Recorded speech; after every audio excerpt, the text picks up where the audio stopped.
तो आज हम हमारा पहला चैप्टर शुरू करेंगे। चैप्टर नंबर 1, इसका नाम है अनबैलेंस्ड फोर्स सिस्टम। इसे हम रिजल्टेंट फोर्स सिस्टम भी कहते हैं। Resultant force system, resultant force system भी कहते हैं इसको। ओके, तो फर्स्ट चीज जो हमको जानना होगा कि what do you mean by resultant force. Resultant force किसे कहते हैं? Resultant force, resultant force is also known as net unbalanced force. याद है नेट अनबैलेंस फोर्स हमने पिछले लेक्चर में देखा था कि नेट अनबैलेंस फोर्स कैसे निकालते हैं। अगर नेट अनबैलेंस फोर्स 0 है तो हम क्या कहेंगे, वो सिस्टम को बैलेंस फोर्स सिस्टम कहेंगे। अगर नेट अनबैलेंस फोर्स 0 नहीं है तो हम उस सिस्टम को क्या कहेंगे, unbalance force system. Unbalance force system. तो अनबैलेंस फोर्स सिस्टम में हमेशा नेट अनबैलेंस फोर्स का कुछ ना कुछ तो वैल्यू होगा, वो 0 नहीं होगा, कुछ ना कुछ तो वैल्यू होगा। और उसी नेट अनबैलेंस फोर्स को हम क्या कहते हैं, resultant force. Resultant force. Okay, तो इसको और समझे डिटेल में क्या है ये। So let us consider a body, let us consider a body resting on a plane, and this body is acted by two forces. Let's say force F1 और F2, F1 F2। तो यहाँ पे एक force system act हो रहा है।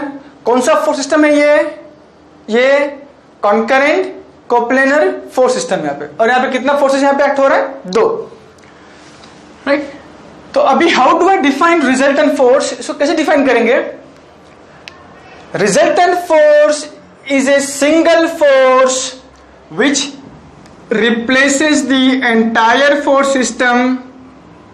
Resultant force is a single force which replaces the entire force system and produces the same effect as produced by the entire force system, right? इसका मतलब क्या है कि देखो वहां पे 2 फोर्स एक्ट हो रहा है, 2 फोर्स एक्ट हो रहा है। ये 2 फोर्स मिलके जो इफेक्ट प्रोड्यूस करेगा इस बॉडी के ऊपर, वो सेम इफेक्ट ये सिंगल फोर्स जिसे हम रिजल्टेंट कहते हैं, रिजल्टेंट फोर्स, ये सेम सिंगल फोर्स वही इफेक्ट प्रोड्यूस करेगा इस बॉडी के ऊपर।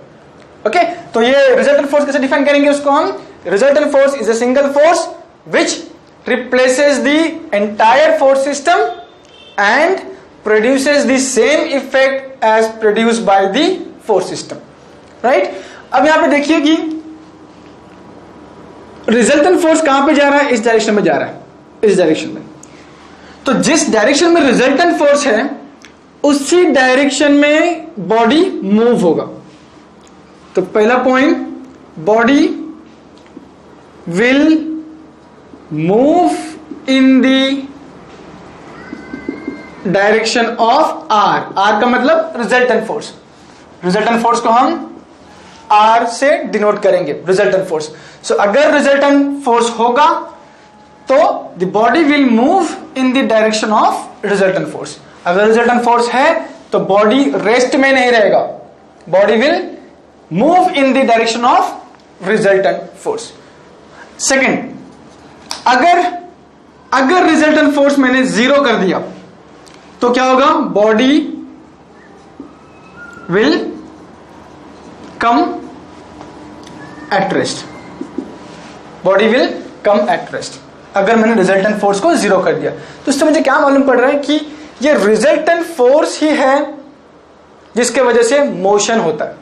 ये रिजल्टेंट फोर्स, जिसका और एक नाम क्या है, net unbalance force. Unbalance force, ये अनबैलेंस फोर्स, ये रिजल्टेंट फोर्स, ये ही रिस्पॉन्सिबल है बॉडी का मोशन के लिए।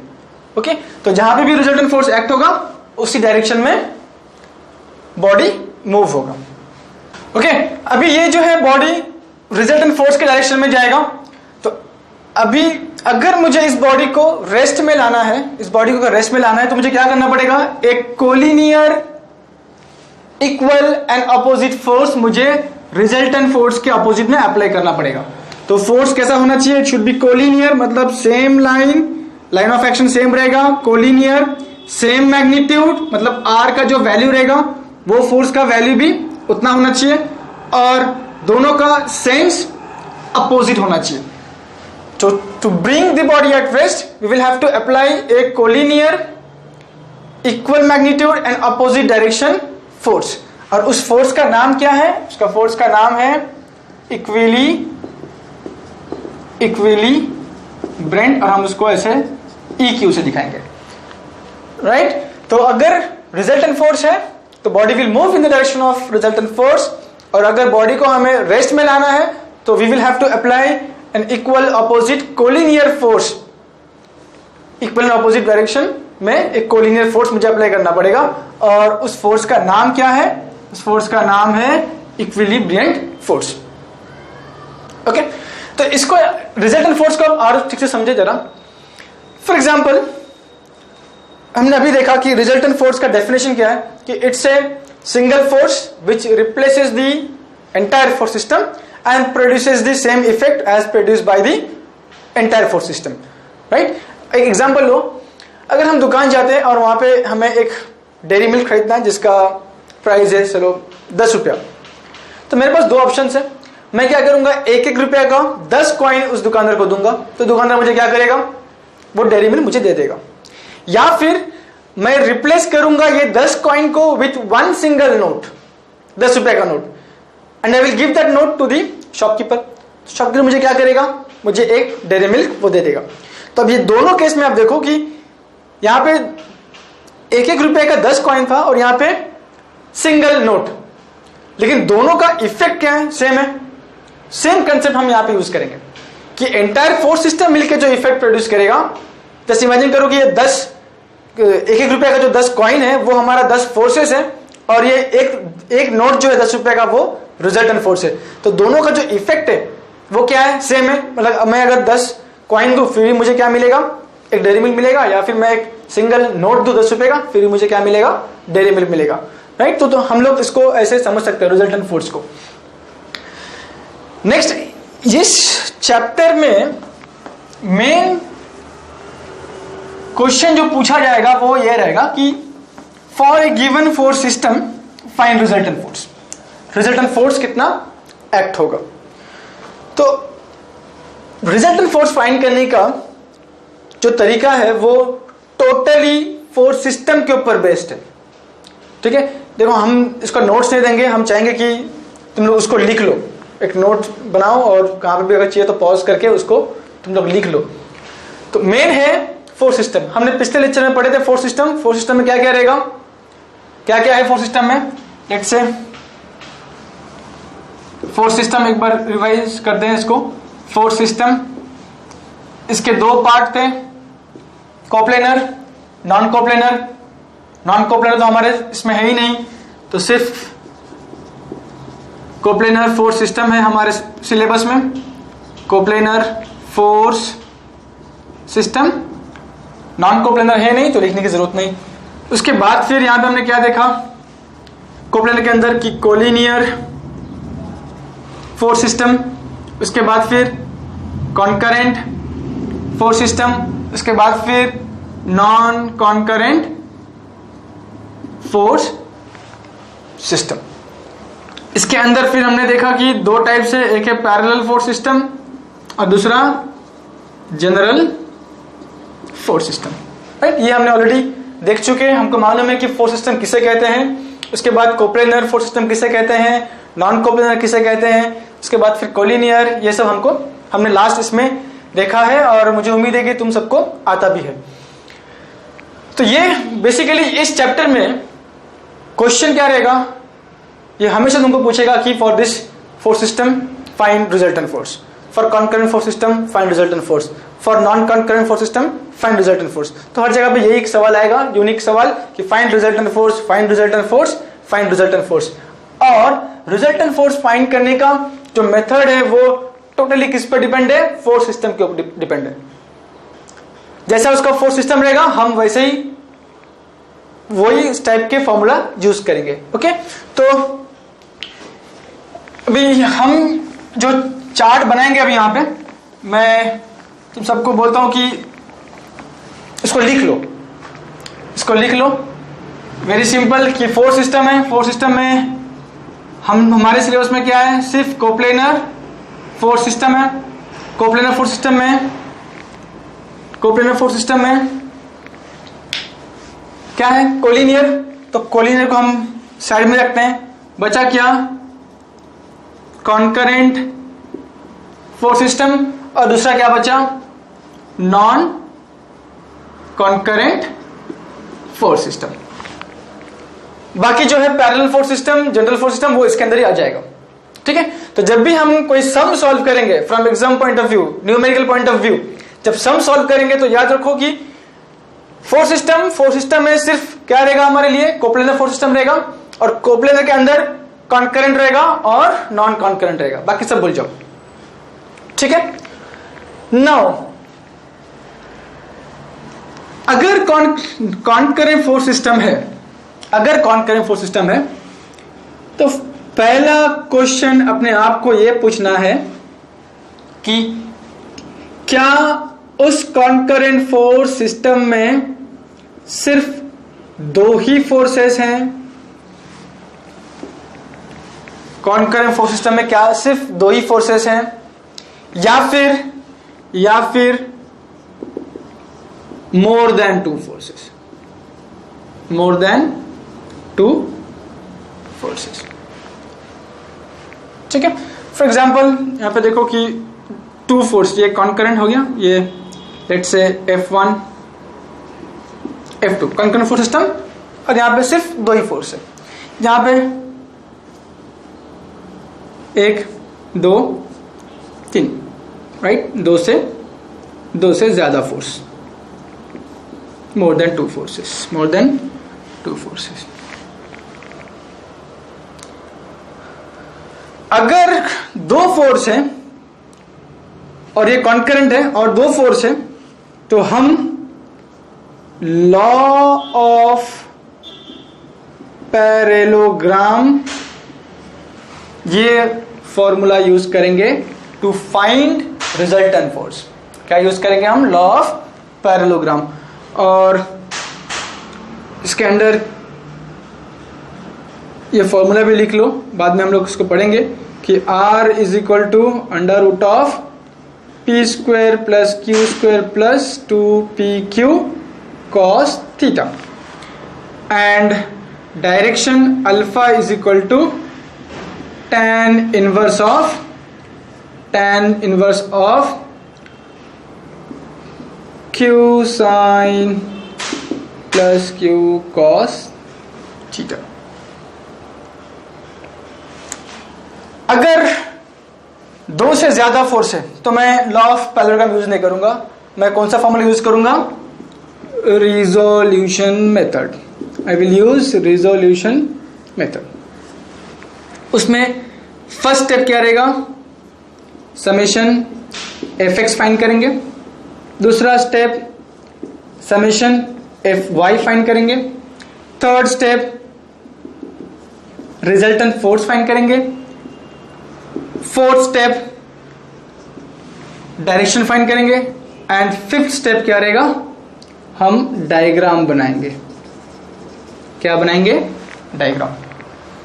अगर फोर्स सिस्टम नॉन कॉन्करेंट है, भले ही वो पैरेलल हो या जनरल फोर्स सिस्टम हो, कुछ भी होने दो, हम एक ही फॉर्मूला यूज करेंगे, दैट इज रेजोल्यूशन मेथड। क्या यूज करेंगे, resolution method. Okay, resolution method हमने देखा यहां पे, ये 4 स्टेप्स हैं, तो हम यहां पे लिखते हैं 4 स्टेप्स। कौन सा है, पहला समेशन fx निकालेंगे, दूसरा समेशन fy निकालेंगे, थर्ड रिजल्टेंट फोर्स निकालेंगे, फोर्थ रिजल्टेंट फोर्स का डायरेक्शन निकालेंगे, फिफ्थ एंड सिक्स्थ क्या रहेगा, हम डायग्राम बनाएंगे, और फिफ्थ में यहां पे एक और स्टेप हमको करना पड़ेगा, that is known as Varignon's theorem. That's it. ये चार्ट अगर हमको याद है, समझ में अगर आ गया, तो हमारा पहला चैप्टर कंप्लीट हो गया। Very easy. एक बार फिर से इसको रिवाइज करेंगे हम कि ये जो बोर्ड पे है वो एक्चुअली क्या है। ये है actually methods to find resultant force. So this is method, this are the methods. ठीक है, तो इसको लिख लोगे तुम लोग। तो ये एक मेथड है। मेथड में क्या क्या है, फोर्स सिस्टम को सबसे पहले मुझे आइडेंटिफाई करना पड़ेगा। फोर्स सिस्टम हमको मालूम है कि हमारे सिलेबस में सिर्फ कोप्लेनरी है। कोप्लेनरी का दो टाइप्स है, कॉन्करेंट, नॉन कॉन्करेंट। कोलिनियर को हम साइड में रखेंगे, वो कुछ काम का नहीं है अभी फिलहाल। अगर कॉन्करेंट में अगर दो फोर्स है then we will use law of parallelogram. अगर दो से ज्यादा फोर्स है then we will use resolution method.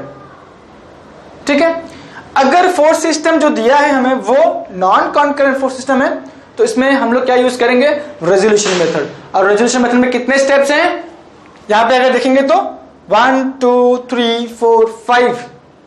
Non concurrent में अगर देखेंगे, सॉरी कॉन्करेंट में अगर देखेंगे, कॉन्करेंट फोर्स सिस्टम में अगर देखेंगे तो कितना स्टेप्स है रेजोल्यूशन मेथड में, 5 स्टेप्स है। Summation fx fy r alpha and diagram. और यहां पे 6 स्टेप्स, नॉन कॉन्करेंट में 6 स्टेप्स। कौन कौन सा, fx fy r alpha diagram, ये एक एक्स्ट्रा आ जाएगा, that is known as Varignon's theorem. तो ये है टोटल तुम्हारा, बोल सकते हो कि चैप्टर नंबर 1 का निचोड़। ये अगर हमको ठीक से आ गया तो चैप्टर नंबर 1 इजीली हो जाएगा। और याद रखो, अगर हमने चैप्टर नंबर 1 ठीक से किया तो 70% चैप्टर नंबर 2 का ऑटोमेटिक हो जाएगा। तो ये चैप्टर को ठीक से समझना है हमको, समझ के ठीक से प्रैक्टिस करना है, न्यूमेरिकल सॉल्व करना है। Right, okay. अभी आगे बढ़ते हैं। अभी हम क्या देखेंगे कि ये जो मेथड्स हैं, एक तो लॉ ऑफ पैरेललोग्राम, दूसरा रेजोल्यूशन मेथड, वेरिग्नॉन्स थ्योरम, ये हम लोग अभी धीरे धीरे समझेंगे और उसके बाद फिर हम लोग इस पे न्यूमेरिकल सॉल्व करेंगे।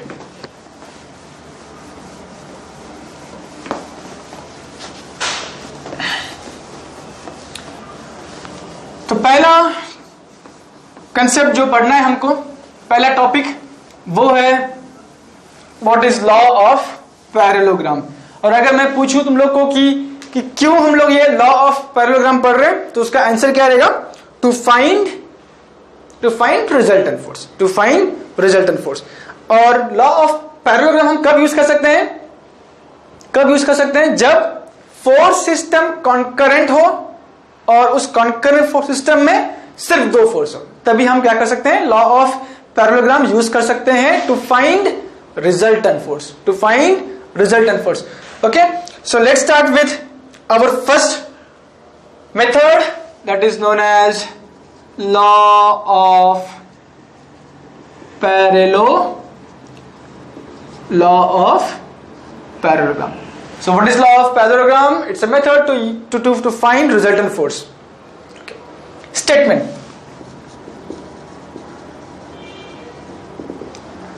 Law of parallelogram का स्टेटमेंट क्या रहेगा, ठीक है। स्टार्ट करते हैं, देखते हैं इसको। हमें सबको पैरेललोग्राम मालूम है कि पैरेललोग्राम कैसा दिखता है। पैरेललोग्राम ये 4 साइड्स वाला है और उसका अपोजिट साइड्स पैरेलल रहेगा। So let me name this is a parallelogram और उसका नाम देता हूं O A B and C। So this is a parallelogram O A B C।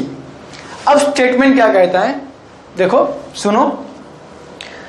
If two forces act at A point, if two forces acts at a point, then we can represent those two forces by the adjacent sides of parallelogram. We can represent those two forces by adjacent sides of parallelogram. So let's say there are two forces P and Q. They are acting at a point.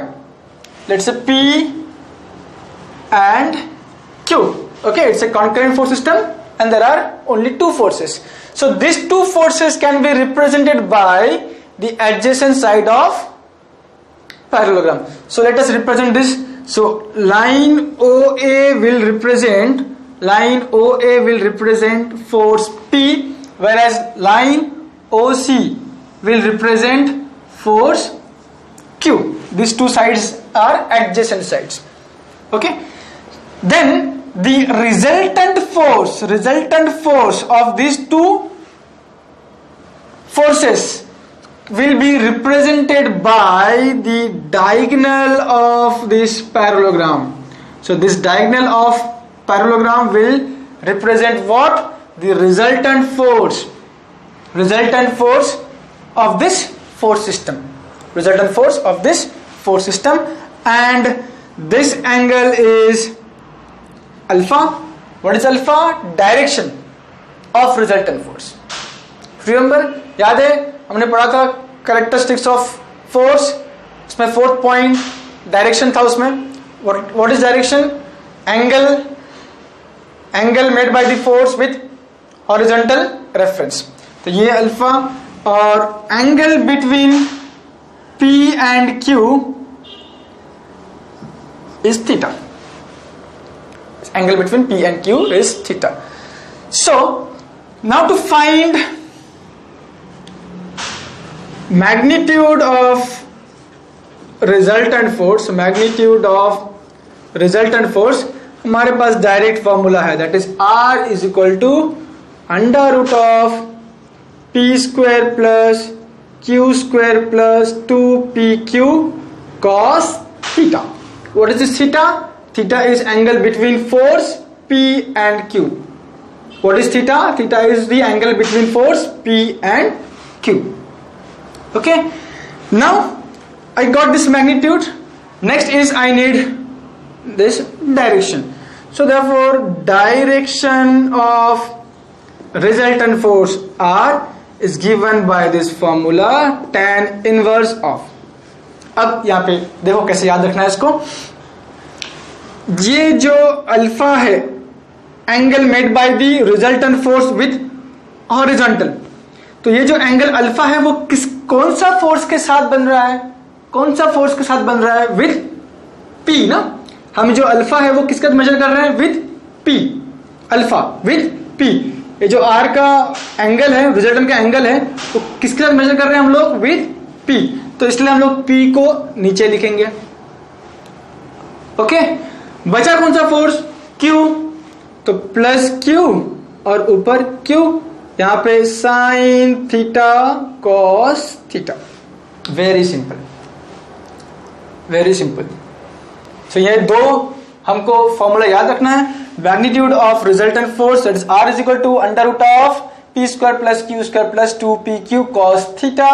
And direction of resultant force is equal to tan inverse of. ये ध्यान से करना है, ठीक है. उसको mug up नहीं करना है. उसको कैसे याद रखोगे कि जिस एंगल जिस साइड के साथ रिजल्टेंट फोर्स एंगल बना रहा है वो साइड पहला आएगा, वो फोर्स पहला आएगा. उसके बाकी फिर इसको कंप्लीट करोगे. ओके, अब नेक्स्ट सवाल ये उठता है कि कब मैं ये लॉ यूज कर सकता हूं, उसका लिमिटेशंस क्या है. पहला लिमिटेशन क्या है कि there should be only two forces. अगर दो से ज्यादा हुआ तो मैं लॉ ऑफ पैरेललोग्राम यूज नहीं कर सकता. Force should be concurrent.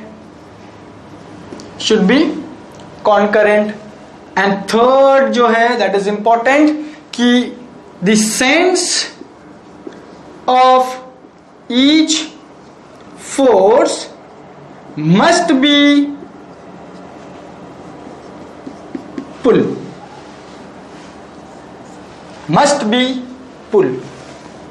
ये दोनों जो फोर्स है P एंड Q, उनका सेंस कैसा होना चाहिए? पुल. ओके, तो ये है लॉ ऑफ पैरेललोग्राम. स्टेटमेंट क्या है लॉ ऑफ पैरेललोग्राम का? कि if two forces acts at a point, then we can represent two forces by the adjacent side of parallelogram, and their resultant force will be represented by the diagonal of parallelogram. So by using formula I can easily find resultant force का value, and I can also find the direction or the angle made by the resultant force with force P. Right? Okay. Now we'll start with numericals. इसके ऊपर हम कुछ numerical solve करेंगे, उसके बाद फिर हम लोग नेक्स्ट जो मेथड है, दैट इज रेजोल्यूशन मेथड, वो पढ़ेंगे हम. Okay, so let us start with numericals based on law of parallelogram. Okay, so let us start with first numerical, type number 1, and that is based on concurrent force system and having only two forces. Question number 1. If two forces 40 Newton and 30 Newton are acting at and away from the point and makes an angle 30 degree with each other, find the resultant force and its direction. ये question है कि there are two forces 40 Newton and 30 Newton and they are making an angle of 30 degree. So find the resultant force of these two forces. ये question है. याद रखो कि जब भी हम कोई भी सम सॉल्व करें तो सबसे पहला हमको 2-3 क्वेश्चंस के आंसर चाहिए हमको.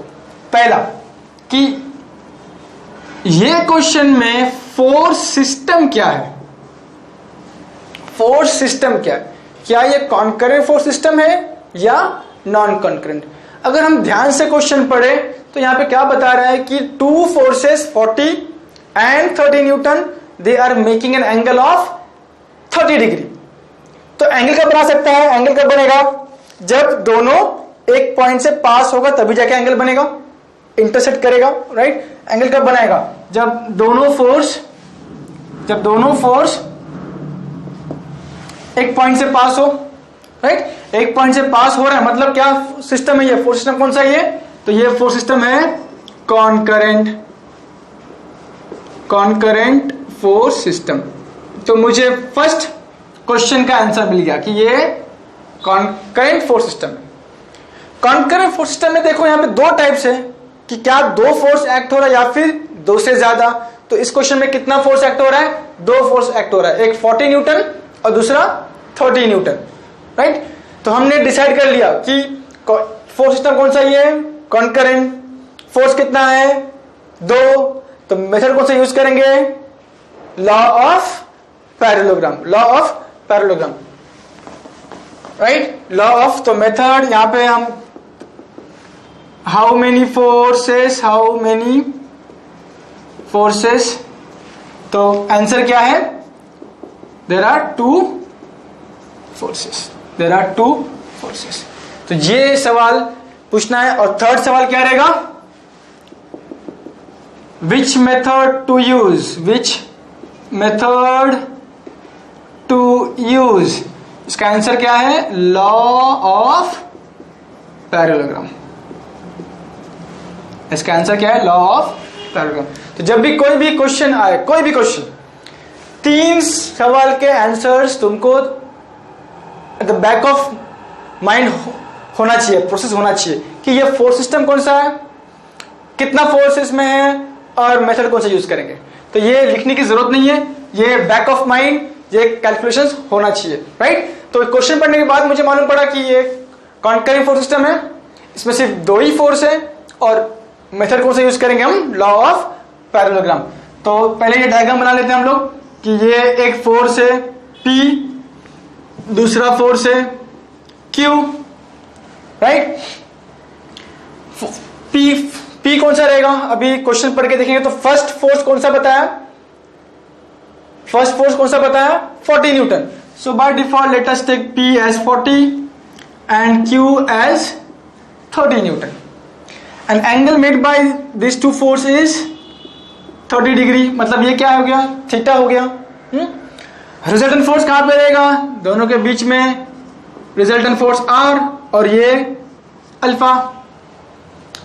राइट, उसके बाद फिर यहां पे लिखेंगे बाय यूजिंग, कौन सा मेथड यूज कर रहे हैं हम लोग, law of parallelogram, bye using law of parallelogram, bye using law of parallelogram magnitude of resultant force R is given by R is equal to under root of P square plus Q square plus 2PQ cos theta, cos theta। अब P कितना है, P कितना है 40, values ठीक से substitute करो, ये है 40 square plus 30 square plus 2 into 40 into 30 into cos theta क्या है, theta, theta is 30 degree, theta is 30 degree, तो यहां पे 30 डिग्री। तो इसको जब हम सॉल्व करेंगे तो सॉल्व करने के बाद आंसर तुमको मिलना चाहिए 67.66 न्यूटन। और ये आंसर मिलने के बाद इसको हाईलाइट कर दो, आंसर मिलने के बाद इसको हाईलाइट करो, राइट। तो मुझे क्या मिल गया, I got magnitude of resultant force. अब मुझे क्या चाहिए, direction, direction of R resultant force. Formula क्या है, alpha is equal to tan inverse of, ध्यान से अभी रिजल्टेंट फोर्स किसके साथ एंगल बना रहा है, विथ P, इसलिए P नीचे आएगा, प्लस Q, Q ऊपर, sine theta cos theta is equal to tan inverse, value substitute करो, Q कितना है 30, साइन कितना है 30 डिग्री, P 40 प्लस प्लस कितना Q 30 cos 30, Q is 30 cos 30। इसको सॉल्व करने के बाद आंसर कितना मिलेगा हमें 12.78 डिग्री। इसको भी करना सिंपल। तो ये इंपॉर्टेंट है, जब भी कोई भी क्वेश्चन आए हमारे पास, भले वो कॉन्करेंट हो नॉन कॉन्करेंट हो, ये सवाल पूछना है कि फोर्स सिस्टम कौन सा है, पहले वो आइडेंटिफाई करो, पहला चीज। सेकेंड कि उस फोर्स सिस्टम में कितने फोर्स हैं। थर्ड कि which method to be used, right. तो इस वे हम लोग सॉल्व करेंगे उसको। तो by using law of parallelogram मुझे आर मिल गया, उसके बाद फिर direction of R that is theta जो भी मिल गया। ओके, इसको लिख लो। Now let us solve next question. Next question, let us solve next question. Next question क्या है, two forces 100 kilo newton and 200 kilo Newton act on a particle and their line of actions are inclined to each other at an angle of 40 degree with each other.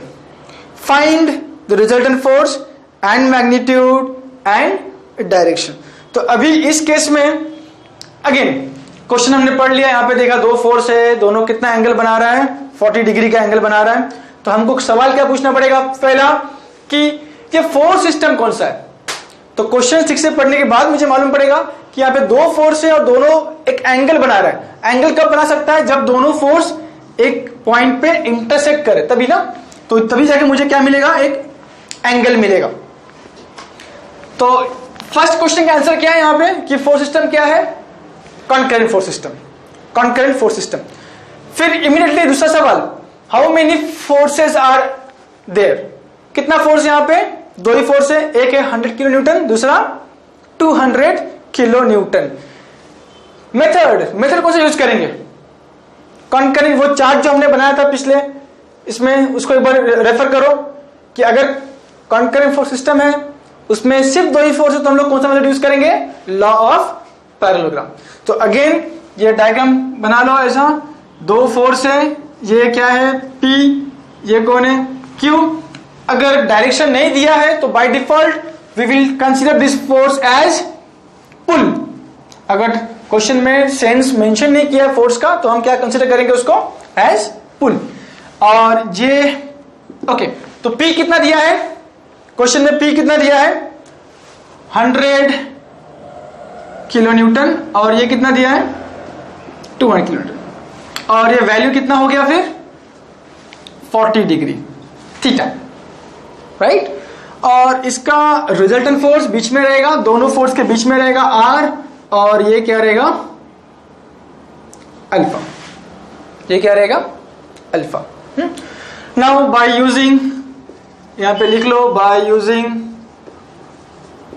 Law of parallelogram, first क्या find करना है मुझे,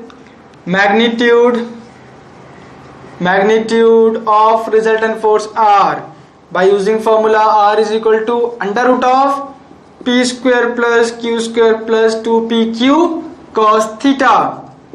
values ठीक से put up करो, P कितना है 100 square 200 square into 100 into 200 into theta कितना है 40 डिग्री। कैलसी यूज करो, ठीक से डेटा फिट करो, तुमको आंसर कितना मिलेगा 283.97 न्यूटन। और इसको ब्रैकेट करो, ठीक है, राइट। नेक्स्ट क्या निकालना है मुझे, direction of resultant force R, of resultant force. Formula क्या है, alpha is equal to tan inverse of, किसके साथ ये रिजल्टेंट एंगल बना रहा है, विथ P, तो P नीचे आएगा प्लस Q cos थीटा ऊपर Q sin theta. Okay, values ठीक से सब्स्टिट्यूट करो, हम यहां पे करते हैं values, tan inverse of Q कितना है, Q that is 200 sin 40, 100 plus 200 cos 40, इसको कैल्सी में ठीक से फिट करो, तो आंसर कितना आना चाहिए 26.92 डिग्री अल्फा। और यहां पे लिखो कि with this angle is measured with force 100 kilo Newton. हम लोग फर्स्ट एग्जाम्पल में ये लिखना भूल गए कि हमेशा लिखना चाहिए कि ये जो तुमको एंगल मिला है वो किस फोर्स के साथ हमने मेजर किया है, तो ये लिखना जरूरी है, राइट। Simple, very simple. ये देखो, सिर्फ हमको ये स्टेप फॉलो करना है कि फोर्स सिस्टम कौन सा पहले आइडेंटिफाई करेंगे, next how many forces are acting, दो है या फिर दो से ज्यादा, थर्ड ये क्या है, मेथड कौन सा यूज करना पड़ेगा। हमारे पास तो चार्ट है ऑलरेडी, राइट ना, उस चार्ट के हिसाब से देखेंगे कि कौन सा मेथड हमको यूज करना है। ओके, नेक्स्ट क्वेश्चन सॉल्व करते हैं।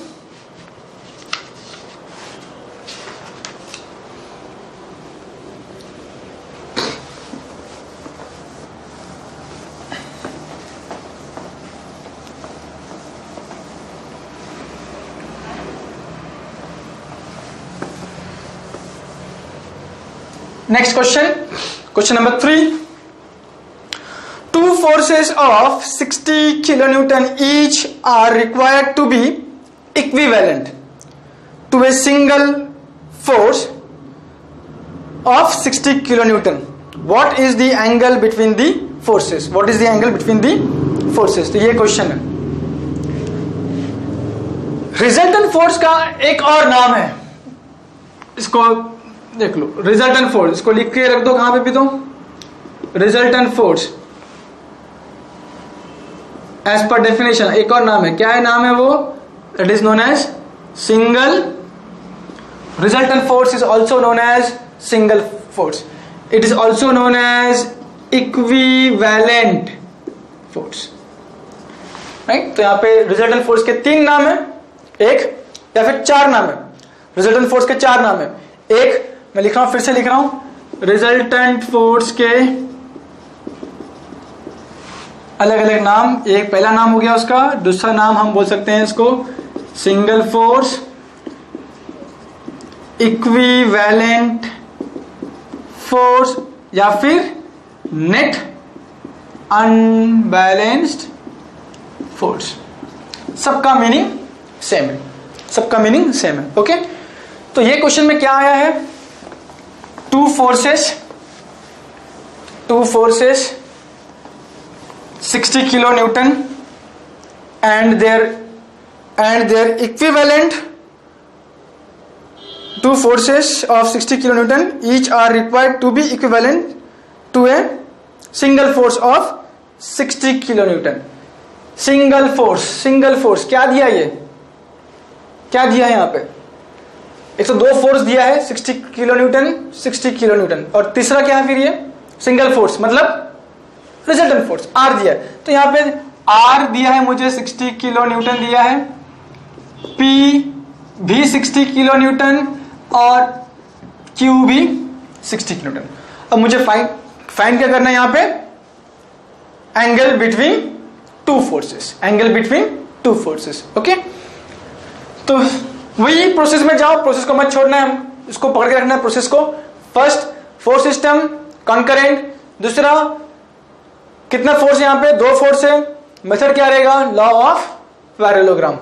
तो let us draw this diagram first. ये डायग्राम बाय डिफॉल्ट हमेशा फोर्स पुल रहेगा बाय डिफॉल्ट, ये क्यू, ये पी कितना 60 किलो न्यूटन, ये भी कितना 60 किलो न्यूटन, दोनों का बीच का एंगल थीटा वो मुझे फाइंड करना है, और रिजल्टेंट क्या रहेगा हमेशा बीच में R, and this is alpha. ठीक है, सो नाउ बाय, यहां पे लिखेंगे बाय लॉ ऑफ पैरेललोग्राम, ये लिखना जरूरी है।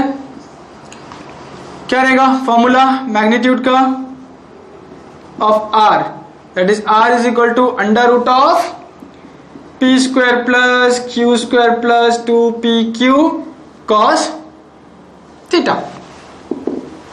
ओके, आर कितना है 60 है, अंडर रूट ऑफ ये भी 60 plus 60 square plus 2 into 60 into cos theta नहीं मालूम, थीटा निकालना है हमको।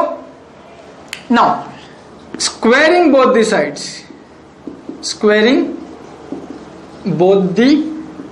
साइड्स, बोथ साइड्स को स्क्वायर करो, तो ये क्या हो जाएगा 60 का स्क्वायर प्लस ये स्क्वायर रूट निकल जाएगा 60 square plus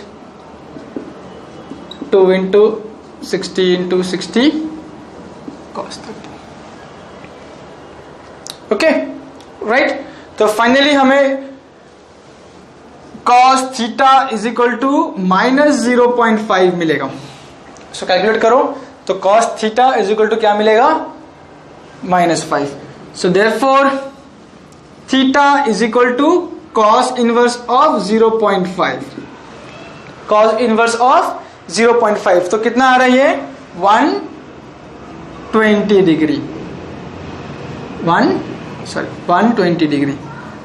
so theta is 120 degree, और इसको हो सकेगा तो फिर से लिख लो यहाँ पे, that is theta is equal to 120 degree, and इसको ब्रैकेट करो, हाईलाइट करो, हाईलाइट करना जरूरी है ताकि एग्जामिनर सीधा ये आंसर देखे और वो उसको एसेस करके फिर आगे जाए एग्जामिनर। ठीक है, with question number 4, let us read the question. Question is, find the angle between two equal forces P if their resultant force is equal to P by 2. Right? So, again, ask yourself these 3 questions. What is the force system? It's concurrent. How many forces are acting? 2. And which method we should use? That is law of parallelogram. So, draw the sketch. So, this one is force P. This is Q and this is P, and both are P, right? Values are P, and R resultant, its value is P by 2, and they have asked us to find this theta. Okay, So now by using law of parallelogram, that is R is equal to P square plus Q square plus 2PQ cos theta. So now put the value of all these variables. What is R? R is say P by 2 under root of how much is P? P is P square. How much is Q? Q is P. So P square into 2 into P cos theta. So therefore P by 2 is equal to under root of 2P square plus 2P square cos theta. Therefore P by 2 is equal to under root of, now we can take 2P square as common, so take 2P square common, so what you will have is 1 plus cos theta. Now square both these sides, squaring both these sides. So what we will get, that is P square by 4, this square root sign will go and we will have 2P square and in bracket 1 plus cos theta. Okay, so now this P square will cancel out, so therefore 1 by 8 2 नीचे आ जाएगा, तो 1 plus cos theta. Okay, so after solving this you will get cos theta is equal to minus 0.875 and therefore theta is equal to cos inverse of minus 0.75. Cos inverse of minus 0.75. So therefore इसको solve करेंगे तो मुझे answer क्या मिलेगा, that is 151.04 degree. So this was question number 4, I guess. Yes, question number 4. Question number 4. Right? That's it. Simple process. You need to first understand these 3 questions. Once you know the method, directly use that method. Right? So after question number 4, let us solve question number 5. 5th question. Okay? 5th question. So to note down all this numericals, you can pause in between and you can note down. So now let's start with question number 5. Question number 5. Okay, so question number 5 is, find the angle between two equal forces P if their resultant is also equal to P. So in this case force P and Q as well as resultant सबका value कितना है, P. So again let us draw this figure, that is P is P, Q is P and resultant R is also P. And what we will have to find? We will have to find this theta. Okay, same process. Before using it, you should have these answers of these 3 questions. Then apply law of parallelogram. That is, by using law of parallelogram, R is equal to P square plus Q square plus 2PQ cos theta. Now put the values. R is P, P is P, Q is also P, everything is P. Put down the values. So this will be P square plus P square, that is 2P square plus 2P square cos theta. Therefore take 2P square common, so 1 plus cos theta. Square both the sides. Squaring both sides, what will get? P square is equal to, और ये square root निकल जाएगा तो 2P square 1 plus cos theta. Right? अब क्या होगा? P square cancel हो जाएगा, तो क्या बचेगा यहाँ पे? Therefore P square cancel, ये cancel, तो 1 by 2 is equal to, right, 1 plus cos theta. Therefore 1 by 2 minus 1 is equal to cos theta. Right? Okay, getting? Okay, so now cos theta is equal to minus half theta is equal to cos inverse of minus half. So theta is 120 degree. So this is the solution of question number 5. Okay, this is the solution for question number 5. Now let's go to the next question, that is question number 6. Before that, let me rub this. Okay, right? Again, you can pause the video in between and you can note down all these things. Now we'll solve question number 6. Question number 6. What is question number 6? Let me write down. Question number 6. Two forces of magnitude 12 Newton and 9 Newton are acting at a point. So there are two forces acting at a point. Okay, acting at a point. मतलब force system is concurrent. Two forces acting at a point means force system क्या है? Concurrent. And how many forces are acting? Two forces. So which method we should use? Law of parallelogram. So directly I can draw the sketch. So there are two forces. So P is how much? 12 Newton. Q is 9 Newton are acting at a point. And the resultant is this R. Resultant is 15 Newton. Resultant is also given. Question is, determine the angle between the forces and also the angle between the resultant and one of the forces. This is the question. Okay, means they have asked you to find what? This theta and this alpha both. Theta and alpha both. Okay. So now by using law of parallelogram, because we know that this is what we will have to use. So now by law of parallelogram, so R is equal to under root of P square plus Q square plus 2PQ cos theta. But please keep one thing in mind, that you are supposed to write everything. Okay, you will write by using law of parallelogram. Therefore magnitude of R is equal to, then you will write this formula. Don't start straight away from this. Okay, so therefore R is how much? R is 15. Same thing, P is 12 kilonewton, 9 kilonewton is Q. 2 into 12 into 9, use this round bracket, नहीं तो फिर mistake करोगे, into theta. Into theta. Okay, therefore squaring both the sides. Squaring both sides.